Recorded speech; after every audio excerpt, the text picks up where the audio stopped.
Jurors are trying to get back to their normal lives tonight. It is one day after they delivered a verdict against a former Appleton firefighter. And a couple of the jurors who found Scott Schmidt guilty of first-degree intentional homicide for shooting and killing his wife, Kelly Wing Schmidt, are speaking out. The jury also found Schmidt guilty of reckless endangerment for shooting and wounding his mother-in-law, Barbara Wing. Because of news stories that covered Allegheny County, the jury was bussed in each day from the Stevens Point area. Now, with the trial over, the jurors can talk about the case. And they told Fox 11's Ryan Dietz, deciding the verdict was easy. He has another view. It was a case some say they knew almost nothing about before entering the Allegheny County Courthouse last week, and now the jurors from the Scott Schmidt case are able to talk about what went on behind closed doors. For me, it was easy. I mean, we all knew. We knew he did it. He admitted it. I killed my wife.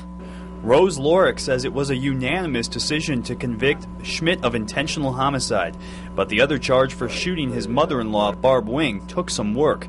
It was either attempted homicide or reckless endangerment. 3 people wanted to convict Schmidt with attempted homicide, but all eventually agreed.